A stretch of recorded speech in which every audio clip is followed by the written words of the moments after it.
देखने वाले हैं बिहार बोर्ड अर्धवार्षिक परीक्षा 2023। ठीक है, यदि आपका भी है क्लास 10th का जो है पेपर, तो आप लोग बेफिक्र हो जाइए और आप लोग जिस मकसद से इस वीडियो पर आए हैं उसका जो है फुल सॉल्यूशन यहाँ पे मिलने वाला है। ठीक है, सभी जिलों के लिए आप लोगों का ये वीडियो है। ठीक है, 25 सितंबर को आपका क्या है, हिंदी का पेपर आपका शेड्यूल जो है बदल चुका है नए पैटर्न से। ठीक है, तो आपको मैं इसमें ऑब्जेक्टिव क्वेश्चन कराने वाला हूँ जो कि आपका जो है हिंदी से रिलेटेड है। ठीक है, जो कि आपको सीधा अर्धवार्षिक पेपर में पूछने वाला है। ठीक है, तो वीडियो को अंत तक देखिए और हमारे चैनल पर पहली बार आए हैं तो प्लीज़ चैनल को सब्सक्राइब कर लीजिए। ठीक है, यहाँ पे आपको मैं किताब के हर एक चैप्टर से मैं क्वेश्चन उठाया हूँ जिससे आपका जो है एक भी प्रश्न बाहर नहीं पूछेगा। ठीक है, चलिए अर्धवार्षिक पेपर है तो आपको हल्का फुल्का शुरू के पार्ट से ही पूछेगा। तो चलिए देखिए यहाँ पे आपको चैप्टर वाइज में क्लियर कर देता हूँ। ठीक है, चलिए पहला क्वेश्चन देखिए, कह रहा है श्रम विभाजन और जाति प्रथा, इसके लेखक कौन है?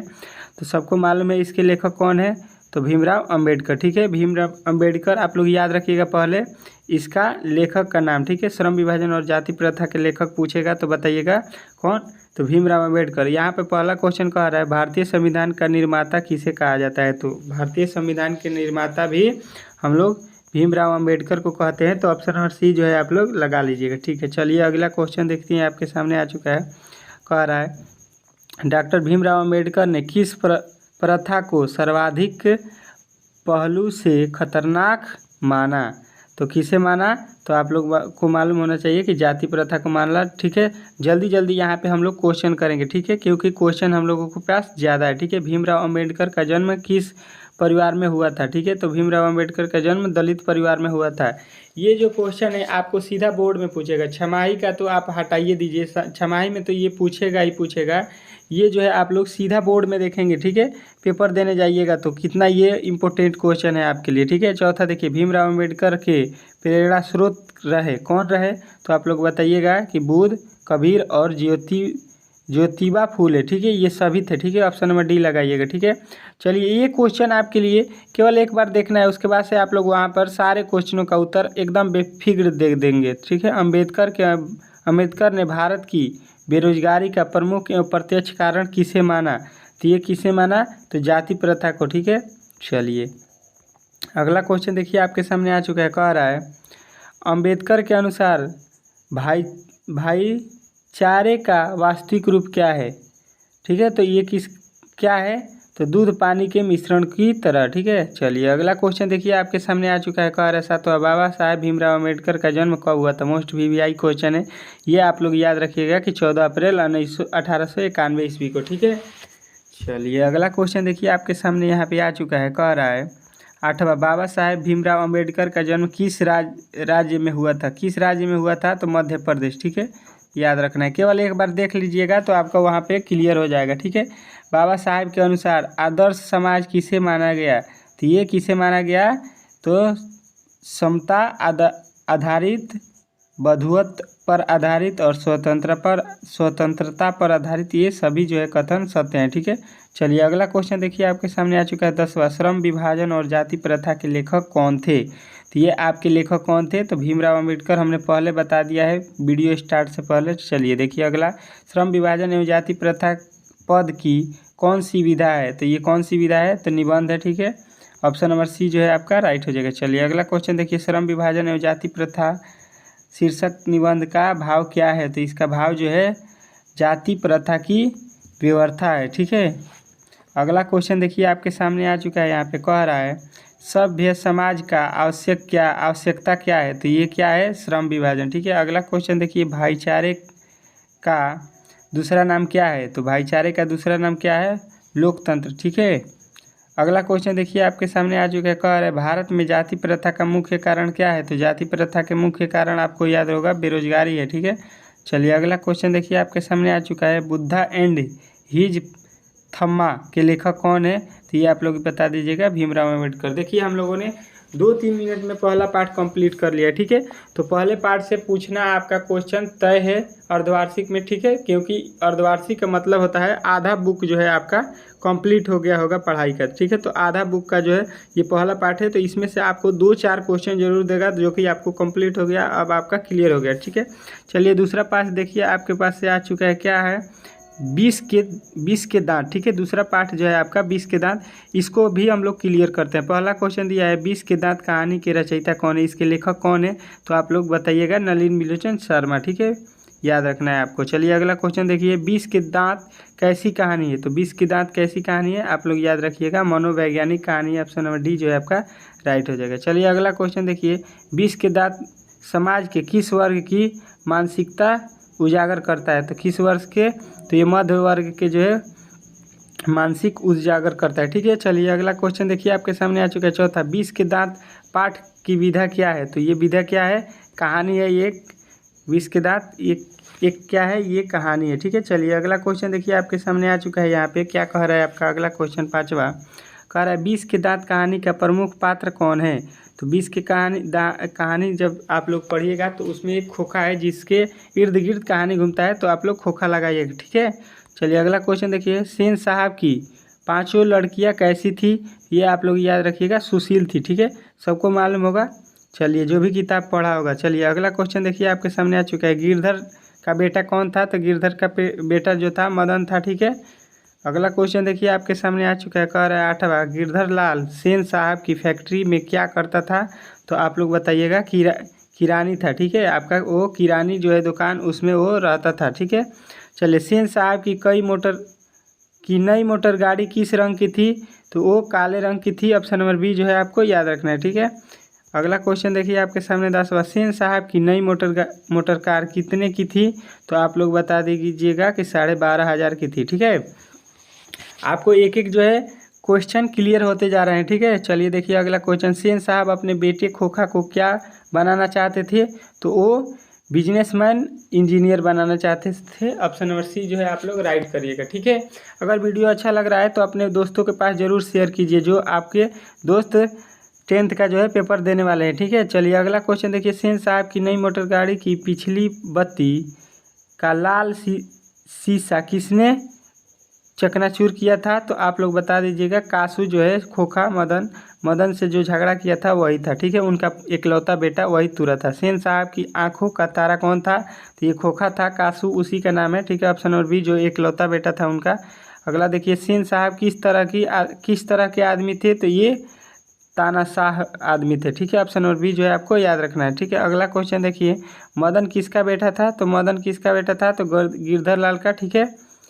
अगला क्वेश्चन देखिए, आपके सामने आ चुका है, मदन और कासू के बीच झगड़े का कारण क्या था, तो उसके बीच झगड़े के कारण क्या था, तो लट्टू खेलने की ललक, लट्टू खेलने के समय में जो है वहाँ पर झगड़ा हुआ था, ठीक है। 17 नंबर क्वेश्चन देखिए, मदन के लिए क्या खाना मामूली बात थी, तो उसके लिए मार खाना जो है मामूली बात थी क्योंकि वो डेली मार खाता था, ठीक है।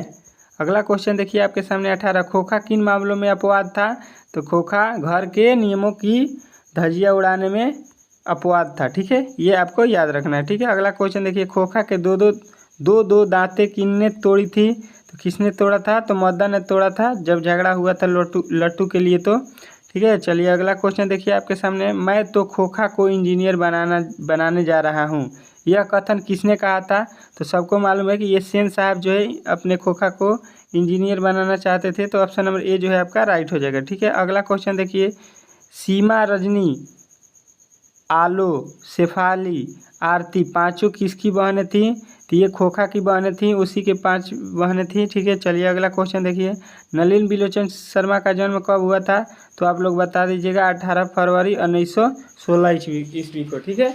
इस प्रकार के जो है आपका दूसरा पार्ट से जो है क्वेश्चन था, ठीक है। चलिए इस क्वेश्चन को भी हम लोगों ने सॉल्व कर लिया है, ठीक है। चलिए अगला क्वेश्चन देखिए, आपके सामने यहाँ पे आ चुका है।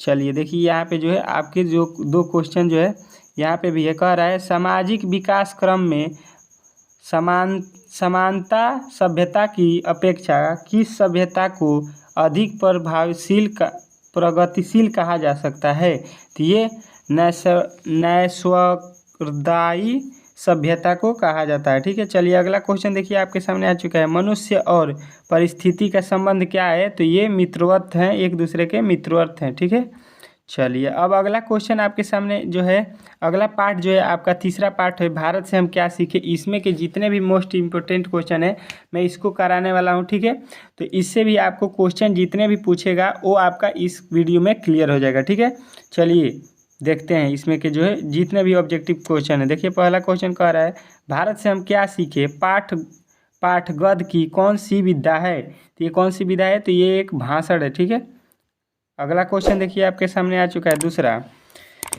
भारत में प्राचीन काल में स्थायी शासन की कौन सी प्रणाली प्रचलित है? तो कौन सी प्रचलित है? तो स्थानीय शासन, ऑप्शन नंबर ए जो है आपका राइट हो जाएगा। ठीक है, चलिए अगला क्वेश्चन देखिए। भारत से हम क्या सीखे भाषण का हिंदी रूपांतरण किसने किया? तो ये किसने किया आप लोग बता दीजिएगा। डॉक्टर भवानी शंकर त्रिवेदी ने। ठीक है, ऑप्शन नंबर बी जो है आपका राइट हो जाएगा। ठीक है, अगला क्वेश्चन देखिए। भारत की सर्वाधिक आबादी कहाँ बसती है? तो भारत की सर्वाधिक आबादी जो है आपको गाँव में बसती है। ऑप्शन नंबर डी जो है आपको राइट हो जाएगा। चलिए अगला क्वेश्चन देखिए। मैक्स मूलर कहाँ के रहने वाले थे? तो मैक्स मूलर जो है आप लोग याद रखिएगा कि जर्मनी के रहने वाले थे, जो ऑप्शन नंबर बी जो है आपका राइट हो जाएगा। ठीक है, अगला क्वेश्चन देखिए आपके सामने आ चुका है। मैक्स मूलर के अनुसार सच्चे भारत के दर्शन कहाँ हो सकते हैं? तो जो है सच्चे भारत के दर्शन मैक्स मूलर के अनुसार भारत ग्रामीण जो है गांव है भारत के, ग्रामीण भारत में माने गांव में भारत के जो जितने भी गांव हैं वहाँ पे सच्चे भारत के दर्शन होते हैं। ठीक है, मैक्स मूलर थे। मैक्स मूलर क्या थे? तो आप लोग बताइएगा कि भारत भक्त, संस्कृतानुरागी और वेदों के प्रति अगाध आस्था रखने वाले, ये सभी थे। तो ऑप्शन नंबर डी जो है आप लोग राइट कर लीजिएगा। ठीक है, चलिए अगला क्वेश्चन देखते हैं आपके सामने यहाँ पे आ चुका है। चलिए अगला क्वेश्चन यहाँ पे आपका 10वां कह रहा है। मैक्स मूलर ने D2 वर्ष की अवस्था में लीप्जिग विश्वविद्यालय में इस संस्कृत का अध्ययन प्रारंभ किया था। कितने वर्षों में? तो 18 वर्ष के थे तब से। ठीक है, चलिए अगला क्वेश्चन देखिए आपके सामने आ चुका है। कह रहा है मैक्स मूलर ने कठ और केन आदि उपनिषदों का किस भाषा में अनुवाद किया? तो किस भाषा में? तो जर्मनी भाषा में अनुवाद किया था। ठीक है, चलिए अगला क्वेश्चन देखिए आपके सामने यहाँ पे आ चुका है। क्या कह रहा है आपका अगला क्वेश्चन। मैक्स मूलर की दृष्टि से भारत संपदा और प्राकृतिक सौंदर्य से संपूर्ण कौन सा देश है? तो ये जो है आप लोग याद रखिएगा भारत। ठीक है, मैक्स मूलर की दृष्टि से सर्वाधिक जो है संपदा और प्राकृतिक वाला देश कौन है? तो भारत है। चलिए अगला क्वेश्चन देखिए। यूनान एवं रोम के संपूर्ण साहित्य से कहीं अधिक विशाल है कौन?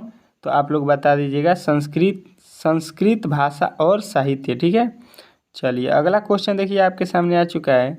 जारशाही रूस के सोवियत समाज में पढ़े जाने वाले लोकप्रिय साहित्यकार कौन हैं? तो आप लोग बताइएगा कि ये थे टोल्स्टाय थे। ठीक है, चलिए अगला क्वेश्चन देखिए आपके सामने आ चुका है। फ्रेडरिक मैक्स मूलर किस पाठ के रचयिता है? तो ये किस पाठ के रचयिता है?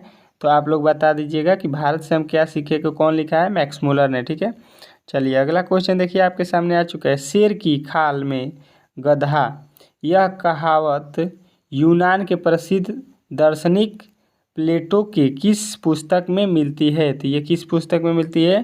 तो क्रटिलस जो है आपका पुस्तक में मिलता है ये वर्ड। ठीक है, चलिए अगला क्वेश्चन देखिए। कहावत 10वीं-11वीं सदी के किस रचयिता ने भारत यूरोप के बीच व्यापार संबंध के बारे में बताया है? तो ये आप लोग बता दीजिएगा। शाहनामा। ठीक है, अगला क्वेश्चन देखिए आपके सामने आ चुका है। कह रहा है हितापदेश का जर्मनी भाषा में अनुवाद किसने प्रचलित किया था? तो ये आप लोग बता दीजिएगा कि मैक्स मूलर ने किया था। ठीक है, चलिए अगला क्वेश्चन देखिए आपके सामने आ चुका है। मेघदूत का जर्मन में अनुवाद किसने किया था? तो ये किसने किया था? तो मैक्स मूलर ने। ऑप्शन नंबर सी जो है इसका राइट हो जाएगा। चलिए अगला क्वेश्चन देखते हैं।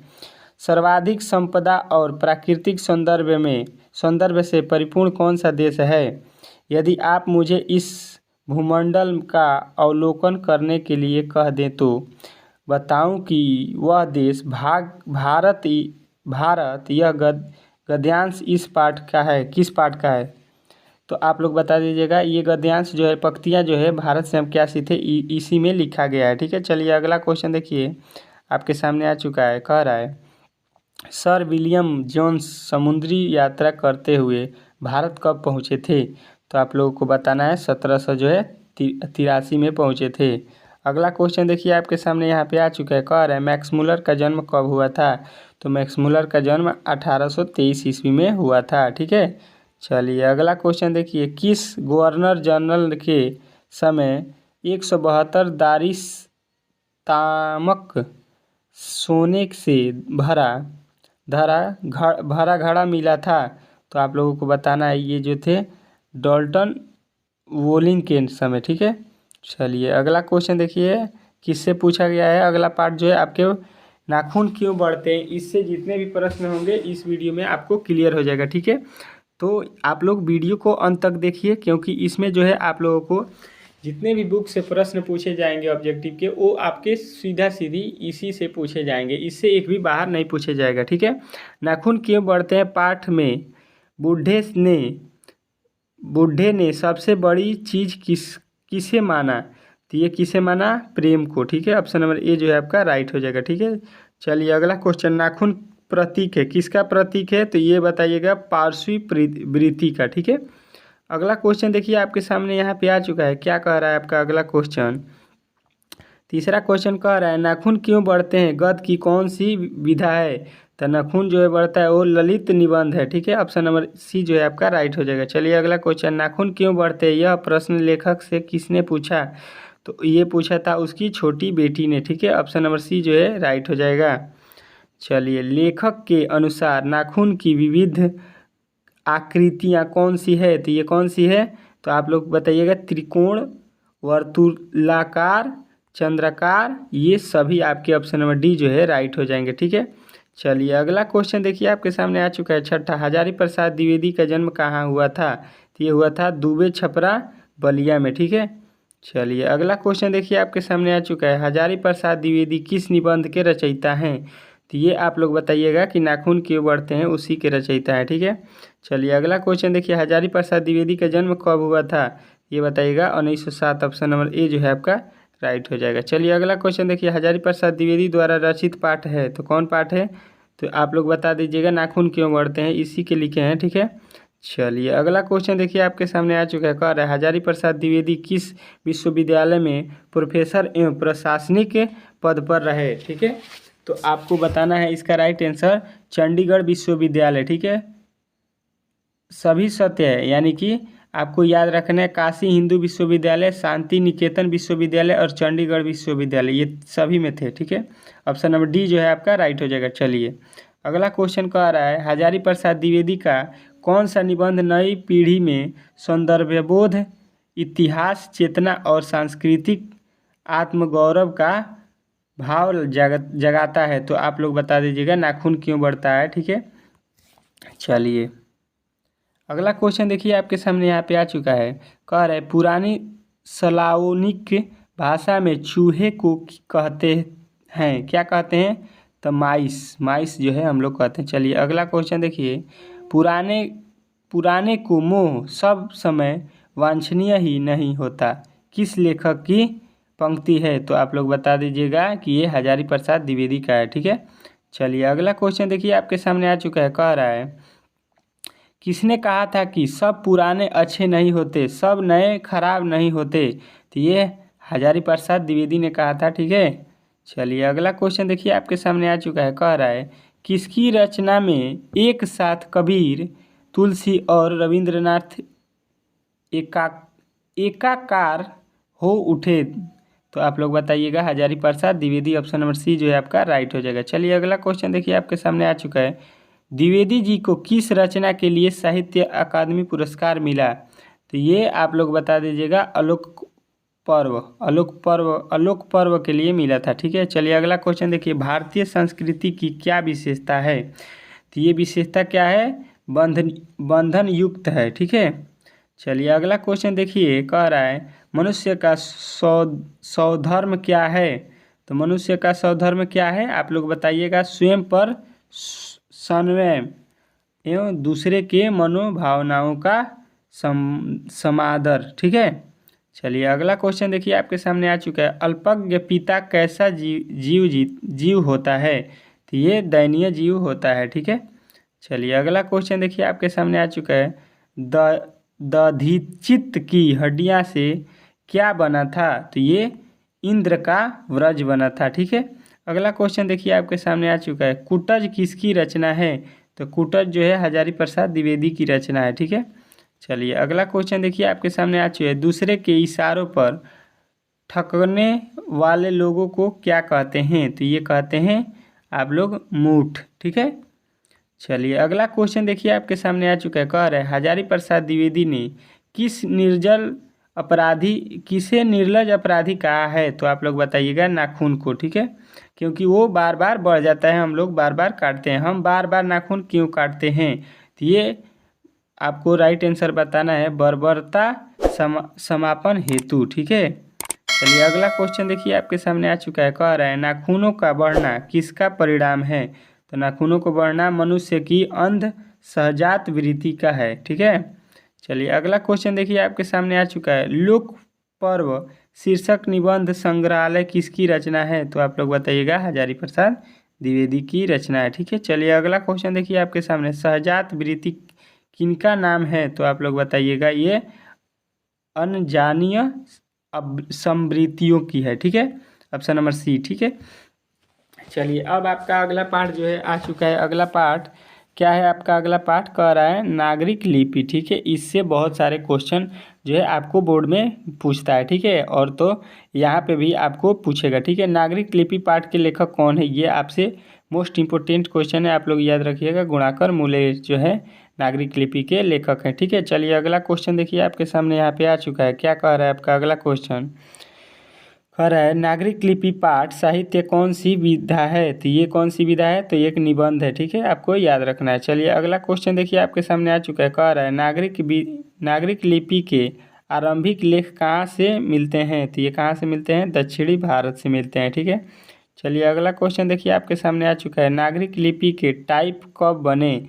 तो नागरिक लिपि के टाइप आपको याद रखना है, ये लगभग दूसरी सदी से पहले बने। ठीक है, चलिए अगला क्वेश्चन देखिए आपके सामने आ चुके। कह रहा है नागरिक लिपि में प्रचलित मराठी भाषा के लेख मिलने लगे जाते हैं। तो ये आप लोग बता दीजिएगा कि 11वीं सदी में जो है मिलने लगे थे। ठीक है, चलिए अगला क्वेश्चन देखिए। नागरिक लिपि का प्रचलितम लेख किस प्रदेश से मिले? तो ये आप लोग बता दीजिएगा दक्खन प्रदेश से मिले। ठीक है, चलिए अगला क्वेश्चन देखिए आपके सामने आ चुका है। 7वां देवनागरी लिपि में कौन सी भाषा लिखी जाती है? तो ये आप लोग बता दीजिएगा हिंदी, नेपाली, मराठी, ये सभी लिखे जाते हैं। ठीक है, चलिए अगला क्वेश्चन देखिए आपके सामने आ चुका है। कह रहा है कलिंग लिपि भारत के किस प्रदेश की लिपि थी?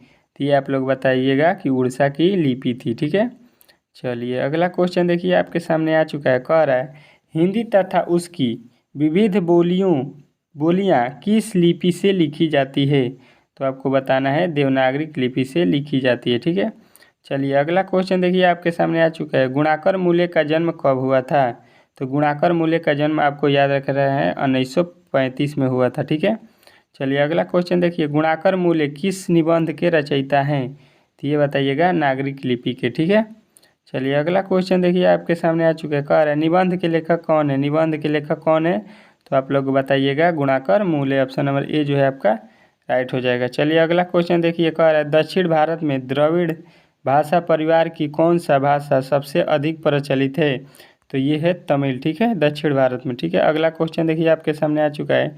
ईसा की 14वीं-15वीं सदी के विजयनगर के शासकों ने अपने लेखों की लिपि को क्या कहा? तो ये नंदी नागरी कहा। ठीक है, अगला क्वेश्चन देखिए आपके सामने आ चुका है। 15-12वीं सदी के केरल के शासकों के सिक्कों पर बिरकेरल लब्य जैसे शब्द जो है आपको देवनागरी लिपि में अंकित हुए। ठीक है, अंकित है। चलिए अगला क्वेश्चन देखिए आपके सामने आ चुका है। भारतीय लिपियों की कहानी पुस्तक के रचयिता कौन है? तो ये आप लोग बता दीजिएगा गुणाकर मूल्य। ठीक है, चलिए अगला क्वेश्चन देखिए आपके सामने आ चुका है। पहले दक्षिण भारत की नागरिक लिपि क्या कही जाती थी, अथवा विजयनगर के राजाओं के लेखों का लिपि को क्या कहा जाता था, क्या नाम था, ये आपको बताना है। ये नंदी नागरी कहा जाता था, ठीक है, देवनागरी लिपि से पहले, ठीक है।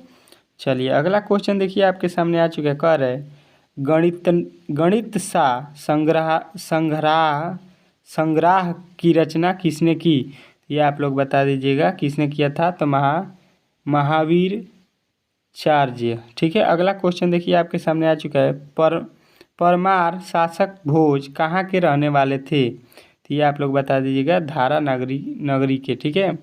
चलिए अब हमको क्या पढ़ना है आपको, तो देखिए आपका जो है अगला पार्ट है बहादुर, ठीक है। बहादुर से बहुत सारे क्वेश्चन पूछते हैं, तो इसको भी हम लोग क्लियर कर लेते हैं। कह रहा है बहादुर का पूरा नाम क्या है, तो बहादुर का पूरा नाम दिल बहादुर था, ठीक है, आप लोग याद रखिएगा, ऑप्शन नंबर ए। अगला क्वेश्चन कह रहा है बहादुर लेखक को क्या कहकर संबोधित करता था, तो उसे साहब कह के संबोधित कहता था, साहब जी। कह रहा है तीसरा बहादुर पर चोरी का आरोप कौन लगाया, तो बहादुर पर चोरी का आरोप किसने लगाया था, तो निर्मला के रिश्तेदार ने, ठीक है। चलिए अगला क्वेश्चन देखिए आपके सामने आ चुका है। कह रहा है लेखक के रिश्तेदार ने बहादुर पर क्या आरोप लगाया था, तो ये आप लोग बताइएगा पैसा चुराने के आरोप लगाया गया था, ठीक है। चलिए अगला क्वेश्चन देखिए आपके सामने आ चुका है। कह रहा है बहादुर शीर्षक कहानी के लेखक कौन है, तो ये आप लोग बताइएगा अमरकांत, ऑप्शन नंबर ए, ठीक है। चलिए अगला क्वेश्चन देखिए। कह रहा है बहादुर कौन था, तो बहादुर कौन था, तो 12-13 साल का नेपाली लड़का था, ठीक है। बहादुर कौन था, तो 12-13 साल का नेपाली लड़का। बहादुर कितने वर्ष का था, तो आप लोग बता दीजिएगा 12-13 वर्ष का, ठीक है। चलिए अगला क्वेश्चन देखिए आपके सामने आ चुका है। कह रहा है कि बहादुर कितने वर्ष का था, तो फिर आप लोगों को बताना है, तो 12-13 वर्ष। बहादुर कैसी कहानी है, तो बहादुर कैसी कहानी है, तो बताइएगा सामाजिक कहानी है, ऑप्शन नंबर सी। चलिए अगला क्वेश्चन देखिए आपके सामने आ चुका है। कह रहा है बहादुर लेखक का घर छोड़कर क्यों भाग गया, तो आपको राइट आंसर हो जाएगा चोरी का आरोप लगाने पर, ठीक है।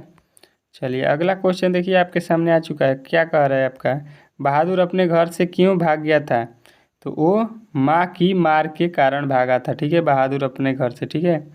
अगला क्वेश्चन देखिए बहादुर लेखक के घर से क्या लेकर भाग गया था, तो आप लोग बताइएगा कोई भी सामान नहीं लेकर भागा था, वो सिर्फ अपने कपड़े भी छोड़ गए थे, जूते होते, वो अकेला भाग गया था, ठीक है। चलिए अगला क्वेश्चन देखिए आपके सामने आ चुका है। कह रहा है बहादुर कहानी का पात्र बहादुर क्या है, तो बहादुर क्या है, घरेलू नौकर है, ठीक है, उसमें बहादुर घरेलू नौकर होता है, ठीक है। चलिए अगला क्वेश्चन देखिए लेखक अमरकांत ने हाई स्कूल की शिक्षा कहाँ से प्राप्त की थी, तो आपको बताना है बलिया से प्राप्त की थी, ठीक है। चलिए अगला क्वेश्चन देखिए आपके सामने बहादुर कहाँ से भागकर आया था, तो आपको बता देना है नेपाल से भागकर आया था, ठीक है।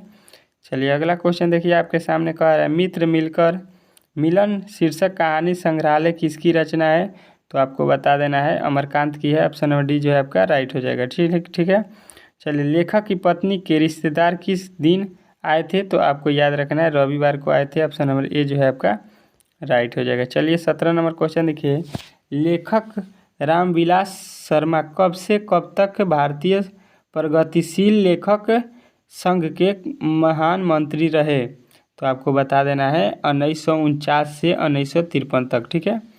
अगला क्वेश्चन देखिए आपके सामने आ चुका है। कह रहा है जिंदगी और जोक किस लेखक की रचना है, तो आप लोग बताइएगा अमरकांत, ऑप्शन नंबर डी जो है आपका राइट हो जाएगा, ठीक है। चलिए अगला क्वेश्चन देखिए बहादुर को लेखक के घर कौन लाया था, तो आप लोग बताइएगा लेखक का साला लाया था, ठीक है। चलिए अगला क्वेश्चन देखिए आपके सामने बहादुर के नाम से दिल शब्द किसने उड़ा दिया, तो ये बताइएगा निर्मला ने उड़ा दिया था, ठीक है। चलिए अगला क्वेश्चन देखिए कह रहा है बहादुर या दिल बहादुर कहाँ का रहने वाला था, तो हमने बताया है अभी कि वो जो था नेपाल का रहने वाला था, ठीक है। अगला क्वेश्चन देखिए आपके सामने बहादुर का बाप कहाँ मारा गया था, तो आप लोग बता दीजिएगा युद्ध में मारा गया था, ठीक है। चलिए अगला क्वेश्चन देखिए बहादुर से मार खाकर भैंस भागी भागी किसके पास चली गई, तो वो किसके पास चली गई थी, तो माँ के पास उसके चली गई थी, ठीक है। अगला क्वेश्चन देखिए कहानी है, कहानी क्या है, तो ये बहादुर है, ठीक है, बहादुर कहानी है। ऑप्शन नंबर बी जो है आपका राइट हो जाएगा, ठीक है।